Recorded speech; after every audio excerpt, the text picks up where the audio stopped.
Hello everybody, my name's Dave, thanks for joining me, and today we're going to talk about camping stoves. I have some experience when it comes to camp stoves, although I much prefer the open fire and a camp oven, same as all of us. I do have several stoves that I use usually in awkward weather situations and or on fireban days, when I have to use them. What to avoid? Well, I'm going to start this as usual with a bit of a rant. But not this time at the Americans. No, this is aimed at the Aussie and British English. Please note as we move into the next paragraph between bought and brought. No, we don't buy things, so therefore we haven't brought them with our money. We buy things with our money and we bought things, but we don't brought them. You may well have brought it camping with you, but you didn't brought it at the shop. Rant over. It's bought and brought.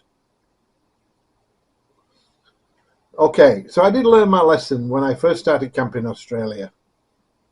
I had brought nothing from England. So I went and bought a stove. One of those Kmart butane specials with 6 bottles of gas. This stove worked really well. Until I started to cook breakfast one cool morning. The flame died down to almost nothing. I thought, aha, the bottle is empty. However, it wasn't. It had frozen around the nozzle. I replaced the cylinder with a warmer one and it worked until that froze, and by then the other had defrosted. I played freezer tag with cylinders every 7 or 8 minutes. Therefore, I would avoid any gas stove that uses butane. So shoot forward to my wife and I camping, and we're fed up with swapping cylinders 3 or 4 times just to boil a kettle.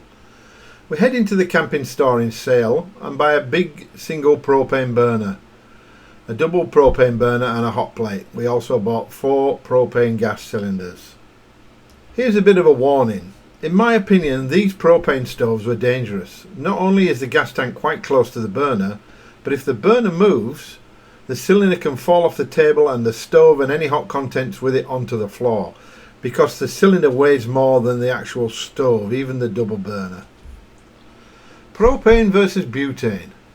Butane's freezing point is minus 140 degrees centigrade. However, its boiling point is minus 2 degrees centigrade. According to gasit.co.uk, means your butane gas cylinder might not work as effectively in colder weather, as low temperature makes it difficult for gas to be produced by the vapour.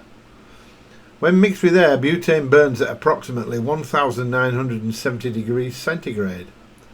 Propane, on the other hand, reverts to a liquid at 42.2 degrees centigrade, which is almost never reached in the Asia Pacific region.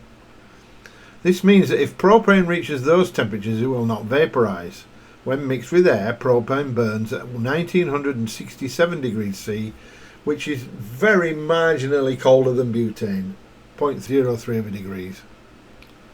So here's warning 2. Propane's pressure will increase with heat.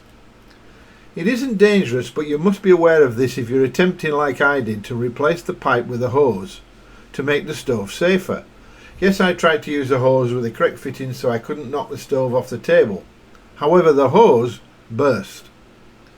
It was a Gas Devil propane hose, which I expected would work fine, but the hose burst with a loud bang. It turned out that the hose had a safe working pressure of 140 psi, and when the day got reasonably warm, the propane pressure increased and the hose blew.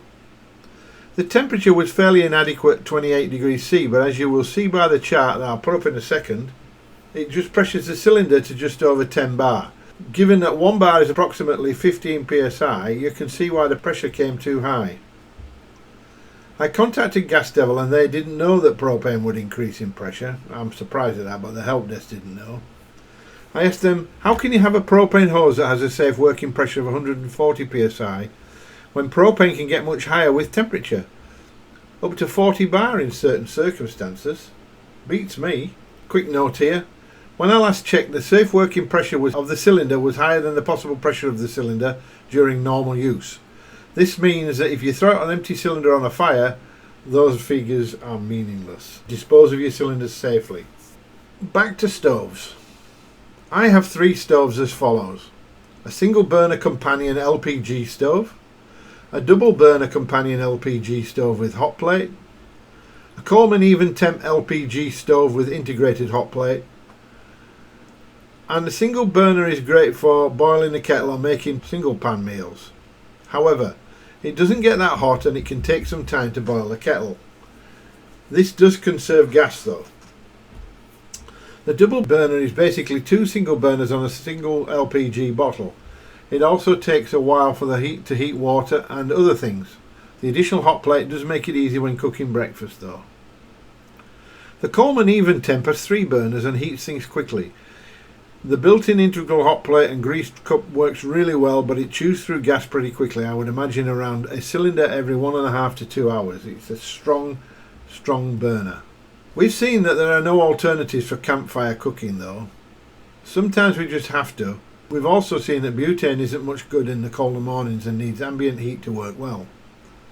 We have also seen that propane varies in pressure the higher the temperature gets. And we've discussed how the stoves can fall off tables easily and not all hoses are equal. It is a good idea to have to carry only one type of gas cylinder, and that's what I have.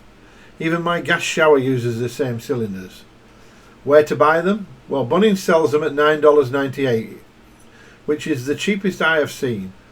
Have a look in the barbecue section. I just want to say to everybody, thank you very much for watching. I hope you will subscribe and give me a thumbs up. Like the video. If you want to, you can support me on Patreon. If you don't want to support me on Patreon, you can buy me a cup of coffee.